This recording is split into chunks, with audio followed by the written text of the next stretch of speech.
자, 수익 방식 한번 가겠습니다. 자, 우리가 부동산을 이용함으로써 어느 정도의 수익을 올릴 수 있느냐, 이 수익성의 원리를 근거로 합니다. 수익성의 원리.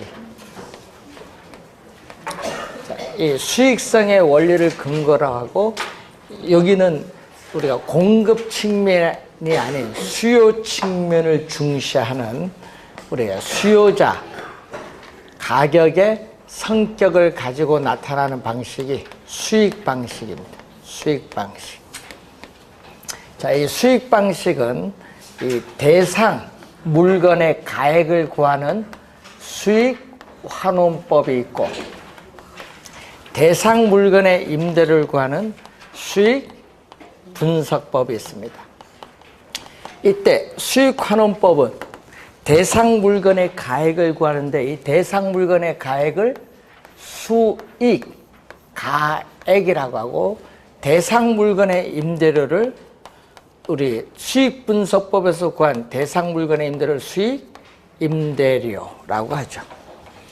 자, 우선은 두 가지 방식이 있습니다. 자, 우선 개념이 항상 우리는 중요합니다. 평가 대상 물건으로부터, 이 대상 물건으로부터 장래 산출할 것으로 기대되는 순수익이나, 이나는 또는이죠, 이나 미래의 현금 흐름, 미래의 현금 흐름을 뭐한다? 미래의 현금 흐름을 환원하거나 할인. 여러분 3년 전에 할인에 또 네모였죠? 네모 안에 들어간 말. 환원하거나 할인하는데 뭘로 환원? 환원 이율로 환원합니다. 환원 이율로 환원하고, 또 할인은 또 할인율로 할인하죠. 환원 이율로 환원, 할인율로 할인합니다. 그래서 환원하거나 할인하여 대상 물건의 가액을 산정하는 감정평가 방법을 수익환원법인데, 이때 대상 물건의 가액이 바로 수익 가액을 말하죠. 자, 근데 이 뒤에는요, 계산 문제를 안 내고요. 계산 문제 나오는 건 어느 걸 출제해요? 이걸 출제하죠. 작년에도 여기서 또 계산 문제 출제했습니다. 계산 문제를 출제했는데, 문제는 수익환원법을 구성하는 3요소는 우선은 뭐가 있죠? 순수익. 순수익은 순영업소득을 줄임말이고, 또 하나가 환원 이율이 있고, 또 하나는 수익 가액을 구하는 우리 환원 방법이 있어요. 그래서 수익환원법을 구성하는 3요소인데, 순수익은 이 대상 부동산에 귀속되는 적정한 수익인데, 항상 우리는 월로 계산하는 것이 아니라 뭐죠? 연간 단위로 구합니다. 연간 단위로 구한다. 자, 그래서 순수익은 이미 배우셨죠? 우리는 가능총소득, 유효총소득, 순영업소득. 여기서 수식은 계속 출제를 합니다. 그래서 그걸 염두에 좀 두시면 되겠고요. 자, 그래서 여러분 교재에 순수익은 그 투자론에서 배운 것을 항상 염두에 좀 두시기 바라고, 자, 순수익에 있어서 여러분 교재 413페이지 중간에 보시면은 순수익 구하는 방법이 있어요. 자, 순수익을 구하는 방법 보면은, 자, 평가 대상 물건으로부터 직접 구하면은 직접법. 직접 못 구한다. 그러면 사례를 수집해서 구하면 간접법인데, 하나 더 있어요. 잔여법이라는 게 있어요. 잔여법. 잔여. 그럼 잔여법은 수익환원법 중 뭐에 있다? 순수익을 구하는 방법에 있어요. 자, 예를 들어볼까요? 그럼 잔여법 예를 한번 들어보면은, 자, 토지와 건물이 결합된 상태를 우리는 뭐라고 배우셨냐면은 복합 부동산.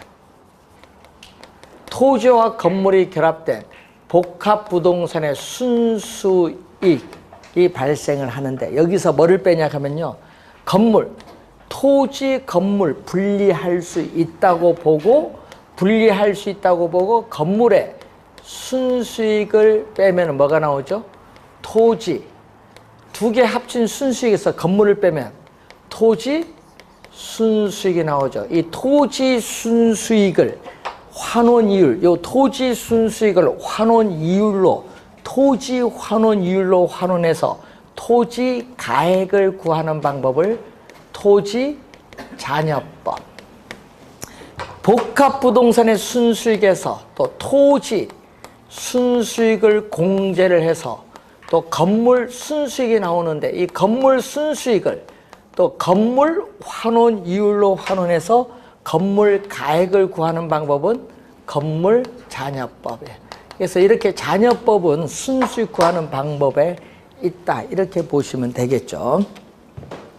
자, 그리고 관련해서 413페이지 밑에 보시면 또 환원 이율이 나오죠. 환원 이율.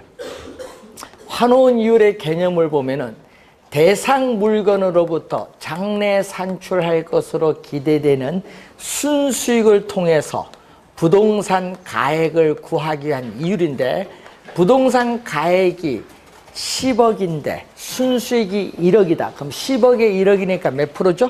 10%. 그래서 환원 이율은 부동산의 수익성을 나타냅니다.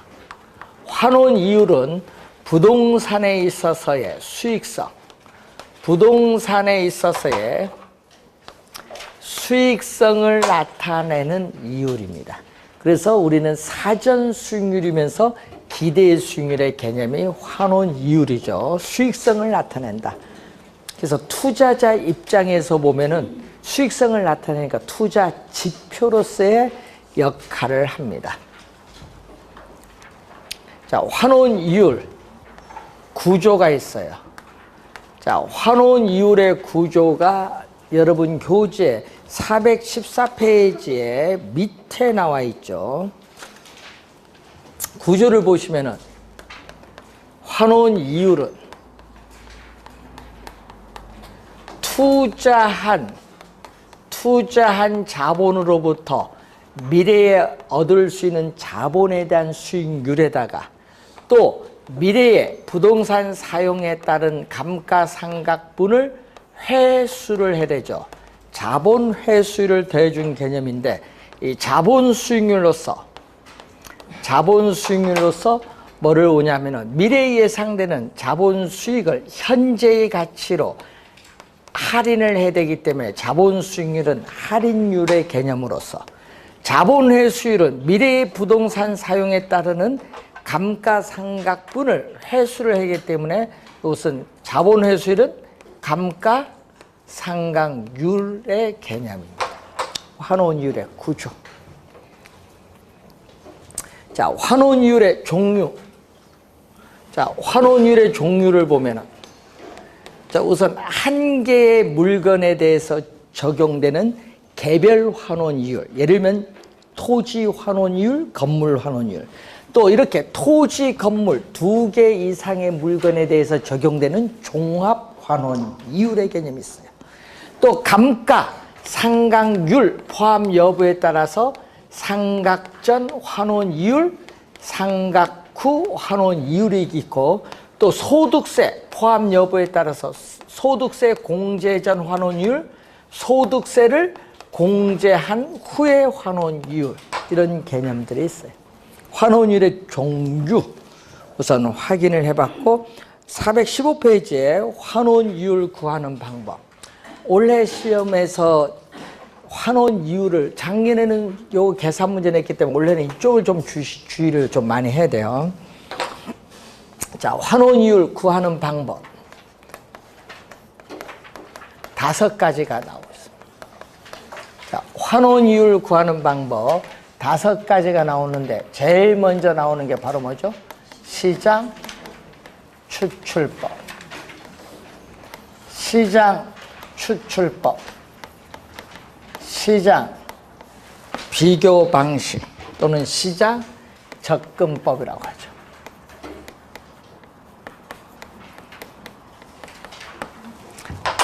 자, 시험 문제 환원 이율은 시장 접근법으로 구할 수도 있다?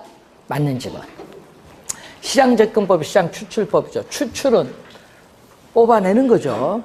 자, 이 대상 물건과 가장 유사한 최근의 거래 사례를 수집을 해요. 그래서 그 사례에서 환원 이율을 뭐다? 직접 추출, 구하는 방법. 사례에서 구하는 겁니다. 두 번째는 요소. 두 번째는 요소 구성법, 조성법입니다. 자, 요소 구성법, 조성법인데 여기에서는 환원 이율은 순수 이율에 뭐를 가산하죠? 환원 순수 이율에 오이합률을 가산한 율로 한다. 이때 순수 이율은 투자 이론에서 배우셨던 무위험 자산의 수익률, 대표적으로 뭐가 있죠? 국채 수익률을 말하는데 주의해야 될 것은 우리 적산법에서 배우셨던 기대 이율을 말하는 것은 아니다. 무위험률. 그럼 여기 위험률은 뭐죠? 위험률은 투자에 따르는 위험 부담에 따르는 할증률이죠. 위험 부담에 따르는 할증률을 말합니다. 자, 그래서 여러분 교재에 보니까 위험률을 구성하는 요소가 4가지가 있거든요. 투자에 따르는 위험성이 있고, 또 우리 현금화와 관련해서 비유동성이 있고, 또 부동산 관리와 관련해서 관리가 어려울 난, 쉬울리, 어려운가 쉬운가, 또 투자한 자금이 안전한가 안전하지 못한가. 자, 이때 위험성이 높을수록 현금화가 어려울수록 난이도, 관리 난이도가 높을수록 위험률은 뭐한다? 증가. 위험률은 증가, 플러스, 여기에 플러스 이온으로 가는 거예요.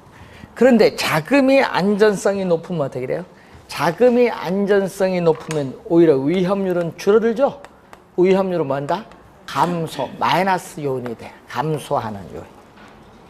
그래서 평가사 입장에서 볼 때 위험률을 구하는 데 있어서 평가사에 주관 개입의 여지가 많다는 단점이 있고, 요 수식을 봤더니 대부 비율이 없어요. 그래서 부동산을 담보로 해서 자금을 융통받는 저당 금융이 환원 이율에 미치는 영향을 반영하지 못한다. 대부 비율이 없기 때문에. 자, 그런 단점은 있습니다. 자, 요소 구성법이죠. 자, 세 번째는 투자 결합법. 자, 투자 결합법에 2가지가 있어요. 물리적 투자 결합법, 그리고 금융적 투자 결합법. 자, 물리적 투자 결합법, 금융적 투자 결합법. 자, 물리적 투자 결합법은 복합 부동산, 요 얘기입니다. 토지와 건물이 결합된 복합 부동산의 순수익, 즉 소득을 창출하는 부동산의 능력이 토지, 건물 다르다. 자, 다르다 밑줄. 서로 다릅니다. 서로 다르며 토지 소득, 건물 소득 분리될 수 있다. 있다가 또 분리될 수 있다. 또 밑줄. 이게 포인트잖아요. 여러분, 실제 이거 분리하기 어렵거든요. 근데 분리될 수 있다는 가정에 근거해서 구하는 방법을 우리가 물리적 투자 결합법인데, 자, 토지, 건물. 자, 토지, 건물 2개 이상의 물건에 대해서 적용하면은 우리 뭐라고 배웠죠? 종합 환원율인데, 종합 환원율은요, 토지, 건물 뭐야? 분리됐어요. 아까 토지, 건물 분리했죠? 그럼 토지 투자자. 자, 토지, 건물 분리했습니다. 토지 투자자가 요구하는 수익률을 토지 환원 이율. 그리고 건물 투자자가 요구하는 수익률. 자, 건물 투자자가 요구하는 수익률은 건물 환원이율인데 이 토지 환원이율과 건물 환원이율은 다르다는 거예요. 아까 토지 소득, 건물 소득 다르거든요. 이게 서로 다릅니다. 자, 그리고 가중치를 곱한데 가중치는 이 전체 부동산 가격에서 토지 가격이 차지하는 비율이 얼마냐.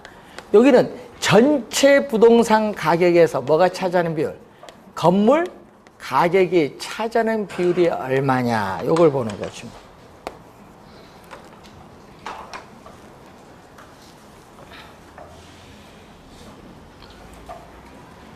구할 수 있겠어요? 예.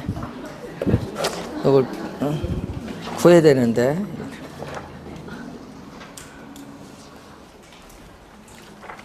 자, 예를 들어서 우리가 토지 환원 이율을 이제 보는데, 자, 417페이지 10번 문제 갑니다. 자, 다음 같은 조건에서 수익환원법에 의해서 평가한 대상 부동산의 가치인데, 자, 토지 환원율 몇 프로? 5%. 건물 환원율 10% 이렇게 주어졌어요. 근데 여기 서로 다르다는 거예요. 5%, 10%. 근데 여기는 뭐죠? 거기 또 토지 가액, 건물 가액 나오죠? 자, 전체 몇 프로? 전체 100%에서 토지는 몇 프로 차지? 40% 차지. 전체 100%에서 건물은 몇 프로 차지? 60%. 이 얘기입니다. 이게 바로 뭐죠? 토지 가격 구성비. 요거는 건물 가격 구성비. 그럼 얼마 나오죠? 여기 0.4에 5% 곱해주면 2%고 0.6에 10% 곱해주면 6%니까 몇 프로? 8%예요. 8%. 그런데 거기 유효 총소득 얼마? 유효 총소득 3,800. 자, 유효 총소득 3,800만 원에서 영업경비 800 빼주면은 순영업소득은 얼마 나온다? 3천만 원. 자, 순영업소득, 순수익은 3천만 원 나오는데 환원이율 8%, 0.08. 분모분자 100을 곱해주면 얼마? 8분의 30억. 30억 원을 8로 나눠주면 3억 7,500만 원.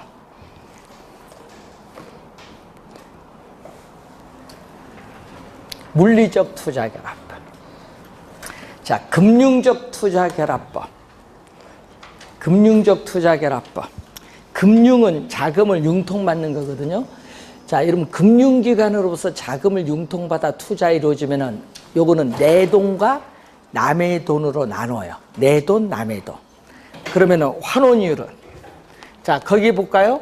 자, 지분 투자자의 요구 수익률과 저당 투자자의 요구 수익률이 서로 다르다는데 차가, 또 밑줄은 서로 다르다의 밑줄 그으시면 되겠죠?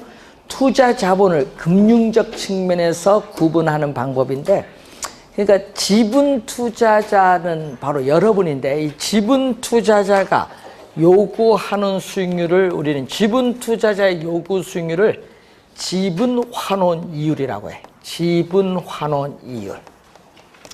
이때 지분을 뭐라고 해요? 지분은 자기 자본. 지분 환원 이율을 자기 자본 환원 이율. 저당 투자자의 요구 수익률을 우리는 저당 환원 이율. 저당 투자자의 요구 수익률을 저당 환원 이율인데, 저당 환원 이율은, 저당은 뭐죠? 타인 자본. 저당 환원율은 타인 자본 환원이에요. 그래서 이 지분 환원이율로서 뭐를 사용한다? 지분 배당률, 한 해의 소득을 기준하는 지분 배당률을 사용하고, 저당 환원율로서 카즈딘이라는 학자는 저당 상수를 적용하죠. 그럼 여기 가중치를 곱한데, 이 가중치가 뭐예요? 부동산 가격에서 자기 자본, 내 돈, 자기 자본이 차지하는 비율. 여기는 부동산 가격에서 타인 자본, 대출금이 차지하는 비율인데, 저당 비율을 우리는 다른 말로 대부 비율 LTV죠. 그럼 지분 비율과 대부 비율을 합하면 얼마? 1. 그래서 여러분 대부 비율이 60%면 지분 비율은 몇 프로? 40%. 요건 왼쪽은 뭐? 내 돈. 오른쪽은 뭐? 남의 돈. 분리가 되는 거예요. 총 투자한 금액이 내 돈과 남의 돈을 분리해서 수익률을 구한다. 여기는 뭐죠? 토지, 건물로 분리하고 여기는 내 돈, 남의 돈으로 분리하고. 그럼 어디가 더 분리하기가 쉬워요? 여기 쉽죠? 투자금에서 내 돈, 남의 돈 분리하기 쉽잖아요. 그래서 이론적으로는 여기보다 여기 더 우수해요. 자, 금융적 투자 결합법을 개량해서 네 번째 나온 게 무슨 방법? 엘우드법. 자, 금융적 투자 결합법을 개량을 해서 나온 방법이에요. 엘우드법은 지분 투자자, 보통의 일반 투자자인 지분 투자자 입장에서 뭐를 강조한다? 총 투자 수익률이 아닌 뭐를 강조? 우리는 지분 수익률을 강조한다. 지분 수익률, 자기 자본에 대한 수익률을 강조해요. 그래서 이 환원 이율에 영향을 미치는 요소 세 가지가 있거든요. 부동산을 일정 기간 보유하다가 처분한다고 가정하기 때문에 보유 기간 동안 매 기간마다 현금 수입 지출이 나와요. 그거에 있고 또 매 기간마다 대출금에 대한 원리금을 상환을 하는데 원리금을 상환하면 기간 말 원금이 상환한 만큼 내 돈, 자기 자본이 증가하는데 이것을 전문용어로 지분 형성분. 그리고 또 부동산 여러분 처분을 했을 때 취득 시에 비해서 부동산 가격이 오를 수도 있고 내릴 수도 있죠. 그래서 기간 말 부동산 가치의 상승분 또는 하락분 세 가지가 환원 이율에 영향을 주고 있다. 계산 문제는 안 내거든요. 이 세 가지가 환원 이율에 영향을 주는데 문제는 이 엘우드법은 부동산 가치는 지분 반드시 대출을 받거든요. 그래서 지분 가치와 저당 가치로 나눠주는데 이 부동산 가치를 구하기 위한 환원 대상 소득을 우리는 세전으로 봐요. 환원 대상 소득을 뭐죠? 세금, 소득세를 납부하기 전 세전 현금 수지를 가지고 부동산 가치를 구해요. 네? 그렇기 때문에 뭐죠? 세금은 소득세를 말합니다. 재산세가 아니다.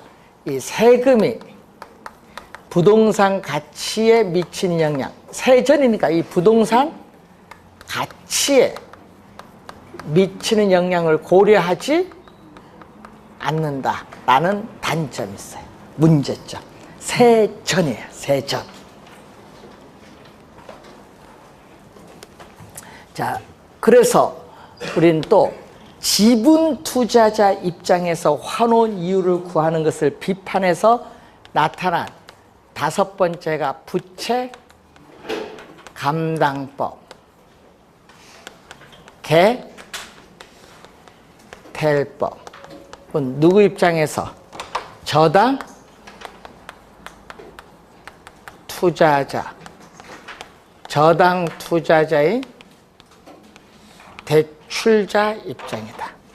저당 투자자, 대출자 입장에서 구한다. 그래서 환원 이율은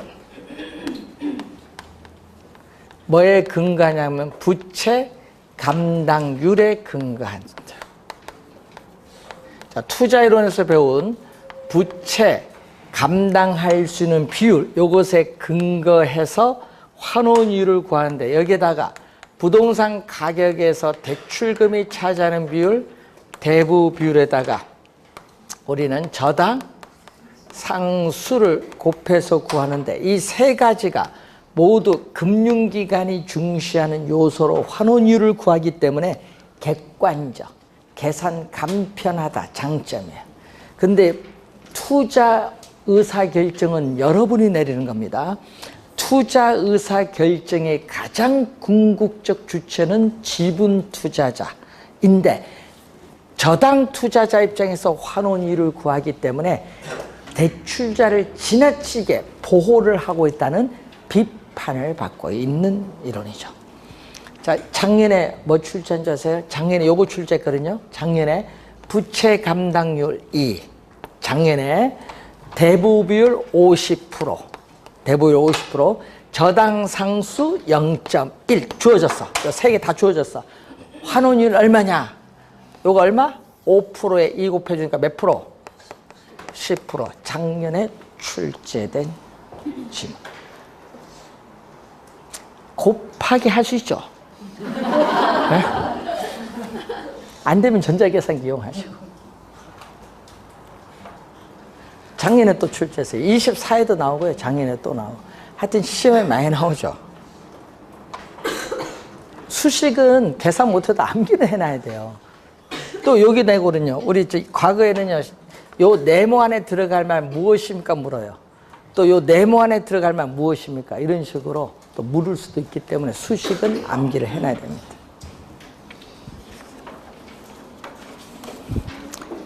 자, 프린트 한번 볼까요? 3번 문제. 다음의 자료를 활용하여 대상 부동산의 가치를 수익 방식으로 구하는데 시장 임대료가 얼마? 월 200. 여러분, 월 200 하면 안 돼요. 항상 몇 개월? 연간 12개월 곱해줘야 돼. 얼마죠? 2,400만 원이 나오죠. 자, 가능 총소득이 나오고 여기다가 공실 및 대손 손실이 얼마? 400만 원 했더니 유효 총소득은 얼마 나오죠? 2,000만 원이 나왔어요. 2,000만 원에서 뭐를 뺀다? 영업경비는 유효 총소득의 몇 프로? 40%. 0.4 곱해줬더니 얼마? 800만 원을 빼줬더니 순 영업소득은 얼마? 1,200만 원이 나오죠. 그러면 수익가액은 얼마? 수익가액은 1,200만 원. 순 영업소득은 요건데 환원이율은 얼마? 환원이율은 자본수익률 몇 프로? 8%. 에다가 자본회수율은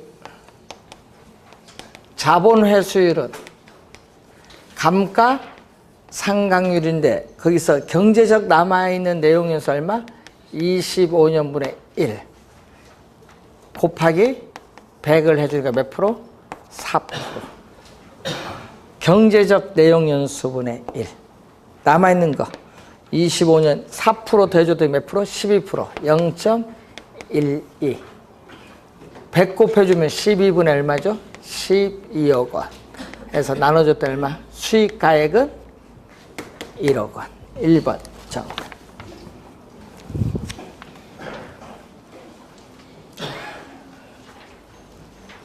자, 4번 문제 보면은 환원율을 구하는 방법에 대해서 틀린 것을 묻는 거죠. 그래서 5번이 정답인데 차입자가 아니라 부채감당법은 아까 누구 입장? 대출자인 금융기관 입장. 차입자가 아니라 대출자 입장.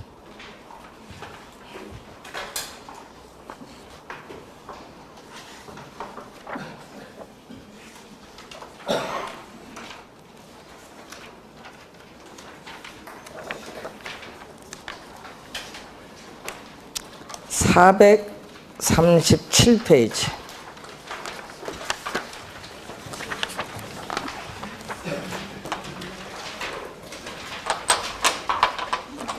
건물. 자, 감정평가업자는 건물을 감정평가할 때 뭐를 적용한다? 원가법. 거래사례 비교법 아닙니다. 작년에 또 출제했어요. 최근 4년 동안 3번 출제했어요. 건물은 원가법. 자, 그리고 뭐죠? 거기 20조 2항에 보면 건설기계, 3항 보면 선박, 사항, 항공기 다 뭐다? 원가법. 선박은 뭐죠? 선박은 감정평가업자는 선박을 감정평가할 때에 선체 기관 의장별로 구분하되 각각 뭐를 적용한다? 원값. 구분하여 감정평가되 각각 원가법을 적용합니다. 자, 주의할 거는 여기 뭐가 안 들어갔다? 20조 1항에 보면 자동차가 있는데 자동차는 뭐다? 원가법이 아니라 뭐죠? 거래 사례 비교법이다. 시험에 나오면 주의해야 되죠. 자동차는 또 거래 사례 비교법이다. 그리고 과수원. 여러분 과수원은요 수익환원법이 아닙니다. 18조 과수원 수익환원법이 아니라 거래 사례 비교법. 21조 동산도 거래 사례 비교법. 22조에 임대료를 감정평가할 때는 어떻게 돼? 임대료를 감정평가할 때는 임대 사례 비교법. 임대료를 감정평가할 때는 임대 사례 비교법. 자, 프린트 5번 문제로 갑니다. 자, 감정평가에 관한 규칙상 물건별 평가에 대한 설명 중 틀린 것. 감정평가업자는 토지를 감정평가할 때에 공시지가 기준법을 적용해야 된다. 14조 1항이죠. 1번 맞고요. 2번 건물의 평가는 거래사례비교법에 아니라 원가법. 2번 정답. 3번 감정평가 요거 몇 조? 6조. 16조에 나오죠. 감정평가업자는 집합건물의 소유 및 관리에 관한 법률에 따른 구분 소유권이 대상이 되는 건물 부분과 그 대지 사용권을 일괄하여 감정평가하는 경우 토지와 건물의 일괄 감정평가일 경우는 뭐를 적용? 거래사례비교법. 원가법이 아닙니다. 거래사례비교법 주의해 두고. 자, 4번은 25조입니다. 소음, 진동, 일조 침해 또는 환경오염 등으로 대상 물건에 직접적 또는 간접적인 피해가 발생하여 대상 물건의 가치가 하락한 경우 그 가치 하락분을 감정평가할 때에 소음 등이 발생하기 전에 대상 물건의 가액 및 밑줄은 원상 회복 비용 등을 고려하여야 한다. 그럼 시험 문제는요. 대상 물건의 가액은 고려하여야 하나 원상 회복 비용 등은 고려할 필요가 없다. 출제 이렇게 많이 합니다. 자, 그리고 거기에 15번 17조 2항이 나오죠. 감정평가업자는 산지와 임목을 일괄하여 감정평가할 때 뭐를 줘요? 거래사례비교법. 요거 2항이고 17조 1항은 뭐죠? 우리는 산림을 감정평가할 때에 산지와 임목을 구분하여 감정평가하여야 한다. 이 경우 임목은 거래사례비교법을 적용하되 지름이 작은 숲, 소경목림은 원가법을 적용할 수 있다. 17조. 그리고 또 주의해야 될 게 있죠. 19조에 광업재단. 19조의 광업재단 2항, 광업재단. 그리고 또 23조의 무형자산. 23조 3항에 보면 우리 뭐 나왔어요? 영업권 나오죠, 작년에. 영업권, 특허권, 상표권, 의장권, 신용신앙권, 디자인권, 뭐 전용 직선 이용권 이런 무형자산. 예? 그리고 관련해서 24조 3항에 보면 또 기업 가치 이런 걸 평가할 때는 뭐를 적용한다? 수익환원법을 적용한다. 수익환원법. 요거 있죠? 아무것도 아닌데 요거 5개 놓고 틀린 거 찾아라. 작년에 냈잖아요. 이건 점수 주려고 내는 문제입니다. 원래 틀리지 마세요. 점수 주려고 내는 문제인데. 왜요? 437페이지 14조 3항 봅니다. 감정평가업자는 밑줄은 적정한 실거래가 기준 밑줄. 자, 여러분 적정한 실거래가를 기준으로 토지를 감정평가할 때는 거래사례비교법 박스. 여러분 공시지가 기준법이 아니에요. 적정한 실거래가를 기준할 때는 뭐를 적용? 거래사례비교법을 적용한다. 올해 시험에 3항 나올 가능성이 높고요. 또 적정한 실거래가도 나올 가능성이 높아요. 여러분 우리 부동산 어떻게 돼요? 우리가 부동산 거래 신고에 관한 법률 있죠? 예, 신고된 실제 거래 가격이에요. 그래서 도시적은 3년 이내, 그 밖의 지역은 5년 이내에서 우리가 감정평가업자가 인근 지역의 집가 수준 등을 보고 적절하다고 인정되는 가격을 구하는 거예요. 적정한 실거래가 상당히 중요합니다. 원래 출제 예상되고 있습니다. 부동산 거래 신고에 관한 법률에 의해서 실제 거래 가격입니다. 신고된 실제 거래 가격이란 걸 염두에 두시면서 우리가 보시고, 이제 마지막 단원 부동산 가격 공시제도 남았습니다. 자, 잠시 쉬고 시작하겠습니다.